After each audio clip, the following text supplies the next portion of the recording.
Welcome back, everybody. Mission 2 here on Mars, the Garden Spire. I love the float over.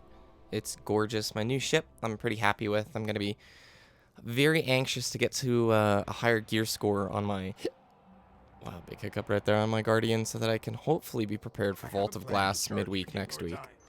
Deep in their warbase, the Cabal are sitting on a Vex spire that connects to the Black Garden Gate. We free that spire, we can charge the Eye. We'll be hitting the Cabal where they're strongest. So I hope you're ready for war. So I'm going to try my best to explain to you the story of what happens on Mars. So we need to destroy the heart of the Black Garden. What that is, I don't know. Here we go. Even though I've already destroyed it, I can't tell you what it is. This is the start of the Explore Zone for Mars. They changed it, I think, from Explorer was the name of the mission type in the beta to Patrol.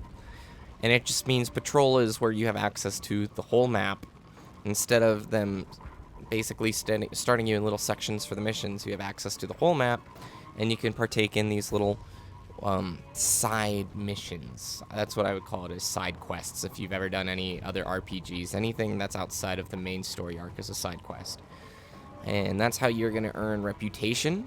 And that reputation is going to get you better gear. And better gear is going to get you into higher level strikes, and it's ultimately going to get you into the raids. You need to pick if you're going to be farming for Crucible gear or if you're going to be farming for a full set of PvE gear. And the reason being is the gear has different stats that are tuned for each game type. I'll scan for a good vantage point. Anybody who's used to typical MMO style of play will be familiar with this. That phalanx is gonna murder me. Maybe not. Maybe not. Oh ho! I'm tricky, man. So, like, in World of Warcraft, if I hit max level and I want to go play a raid, I would want to spend my time getting good player versus enemy gear, good PvE gear. Whereas if I wanted to go play against other players, then I would need to spend my time grinding towards PvP gear. They're two different sets of stats. High-level PvE gear will not compete at all with high-level PvP gear, and vice versa. If you're a fully PvP spec, you're going to have a bad time in PvE. Alright, let's stop using the PvE. It's probably getting old. Oh, I thought I had the other gun out. My bad. Do not die. Do not die, Dragoon. I'm much happier now that I'm unlocking more weapons, now that I feel more powerful, now that I'm giving more choices. Like, in my particular subclass, I really get a lot of options as to what I want to make my Guardian feel like. So right now, I'm prioritizing as I keep falling on that jump. That's embarrassing. Third time is finally the charm. Enjoy, boys. Let's try that terminal.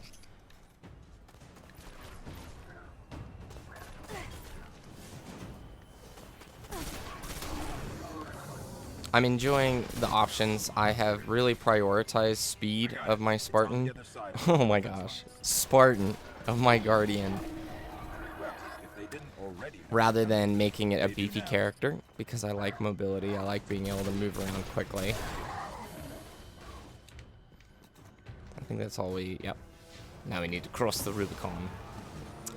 So, waypoint, tracking the game. Oh, we get to play with an interceptor. This is fun. This is worth it. I wish there were more moments like this.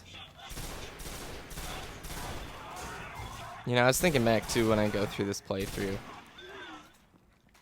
Everything that you're getting is my opinion, and game critique is a weird thing, because don't we live in such a nice world to where we not only have these awesome games, but we are given the platform to talk about them and critique them.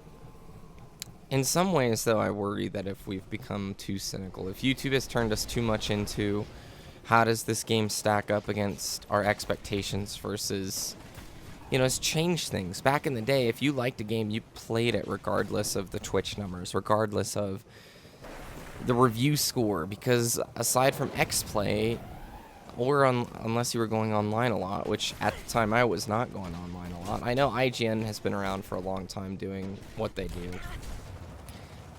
it's just changed, like, a lot. Back in the day, I just played games that I would enjoy. If it was a game I didn't enjoy, then it wouldn't get playtime. But it really had nothing to do with Twitch numbers or, you know, being a YouTuber, you are always trying to compare games to one another. It's just natural. It's what we've come to expect because the games industry has grown and you want your $60 to go towards something that's worth your time and effort. Unfortunately, we've also turned into a culture where a lot of players who are involved in the YouTube scene only want to play games that, I don't really like shotguns too much, so I'm going to ditch that. Only want to play games that have a high population. And that's discouraging to me a little bit. Because there's plenty of games that I like that don't have high population. Nexus. If any of you played that, high five to you, man. You're awesome. Now, granted, THQ went out of business and those servers were shut down, but that game had about a 6-second lifespan, unfortunately. I was only able to play it for 3 or 4 months. They just invited us in. I thought it was a ton of fun, though. Not many people played. I mean, Trap.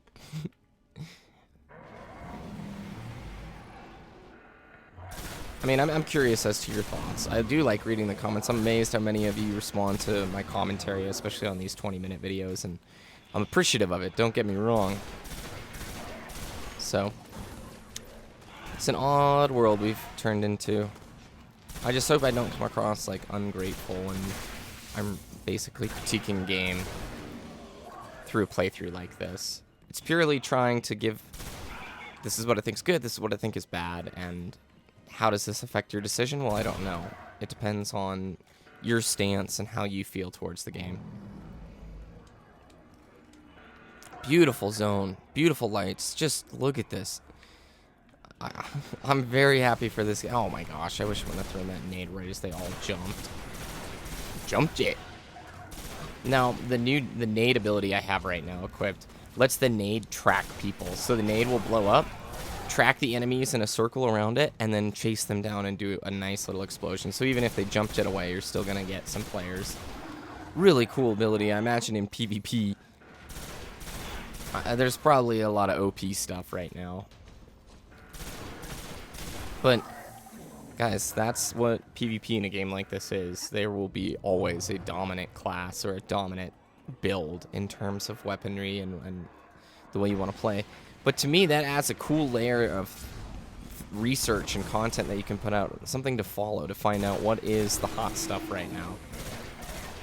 SC2 is the same way. While it's a very, like, super fair game, always there's what's a trendy hot build right now based off of the patch.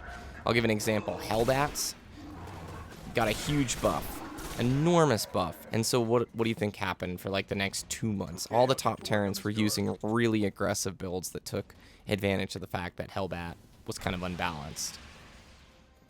Okay, let's go through the door, open the gate, deploy our ghost. It's very hot in my room. I can't have the fan on when I record, my top fan, and I have to have the door shut because of volume reduction. One of these days I'd love to record in the studio where I work because it has some nice audio proofing. We will see as I take a sip of my water from that hamster bottle. I'll just throw that there. So see how the nade, well, I guess I went behind the plank at the time that you wanted to see that, but okay, let's shoot that side. Come on. You gotta hit it just right. There we go. Oh, one shot away. Heartbreak. Oh, what? Oh, I thought it stood there. That would have been amazing. So, like, people like Total Biscuit, I really enjoy his reviews and the way he does his reviews, but I can also get worn out from that style of critique where it's constantly, well, I don't know. I don't know how I would say it. It's We're getting close. There's a fine line between constructive criticism, negativity, and just trying to inform customers. So, it's the new world we live in, I guess. The consumer has become much more informed, more powerful. You have a voice. There's Twitter. There's outlets that now everybody can communicate through. Back in the day, we didn't have that. Very pretty. Oh, that's just so nice. I think the night mission on Mars is next or the one following. Absolutely drop dead gorgeous. And the final mission. There's the spire, straight ahead. That's what encourages me the most about Destiny. While it might not have the strongest push out right now, they have every tool in their belt that's going to enable them to do the next even better. And that's what, you know, I told you guys early in the playthrough I'm not interested or not sure about the DLC yet. I'm now interested in the DLC. Why? Because, well, A, games like this normally would have a subscription to play. I'm proud of Bungie for not.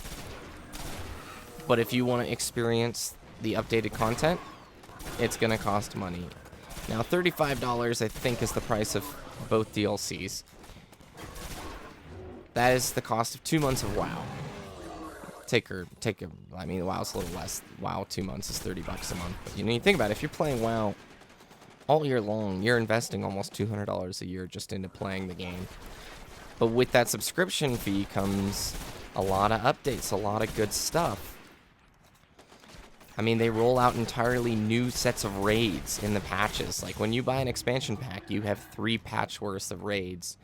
At least that's how it was in Mists of Pandaria. So you had, like, 12 raids, or I think a couple more, that were updated over the, like, 2-year span that Pandaria was out. Maybe Pandaria was 3 years. I'm blanking. Oh, wow. Nice. That worked out. It's a cool weapon, isn't it? I like how the tip glows. Encourages me to find some rare stuff. I would view this more along the lines of a Diablo than I would an actual, like, MMO or a World of Warcraft. It is a hybrid, of course.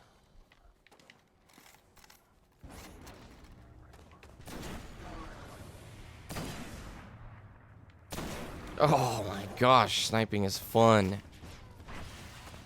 You handle the Cabal. I'll wake the eye. Sounds good, bro. Sounds good. But, I mean, from an addictive gameplay standpoint, that's how I see it. Like, Diablo, short campaign, story's not very good, but you play it over and over because the gameplay's fun, learning new builds are fun, finding new gear is, like, at the heart of it. That's what's at the heart of this. That's what, I mean, at least I feel. It's probably going to be different for some people than others. I might just go on a big PvP kick. I liked PvP when I was playing in the beta. I just haven't played really any yet because I'd like to hit max level and kind of get my stats on a nice level playing field. Now, damage output, I mean, I'm not even going to bother explaining how multiplayer works, but somebody who's got, like, amazing gun A versus player who's got trashy gun, his damage output is not exponential based on how well that gun performs in PvE. It's not balanced like that. Unless it's an Iron Banner event. Iron Banner event is multiplayer where your multiplayer, like, the stats of all your gear actually are exactly how they are in multiplayer. Now, that's not communicated well, and I didn't communicate it very well. So you can obviously tell, like, players who are just casual, that's going to be a turn-off for them. And I already, like, I knew that from the start. A lot of players knew it from the start. Well, we're not supposed to kill you this fast, dude. We're supposed to take a little while.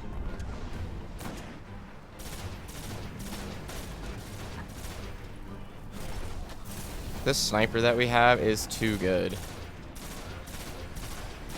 He's got, like, a big peacock thing behind him. GG's. And they're gonna disappear in a minute. Hi, guys. Oh, bye, guys. Don't need that armor. Wow, we're getting cool gear. I don't understand this as much. Okay. And then we deploy Peter again. Again, don't even ask, guys. I don't know what's going on. But that's pretty. God, man, that's pretty good looking. The eye is charged. It's time to enter the Black Garden and finish this. Time to enter the Black Garden and finish this. Well, not yet, Peter. We still have 2 more missions and then that. So, I mean, no. Is it communicating anything to me? No. I don't even know what the Black Garden is. Do I care? No, because shooting stuff is still really fun on pretty planets with nice light and cool guns. So, Hope you guys enjoyed. Let's see what dropped, and then we'll move on to the next mission. I really enjoyed this playthrough, I must be honest with you guys. Last playthrough I did was Mirror's Edge, and I missed it. Nope. So, see you all in the next one.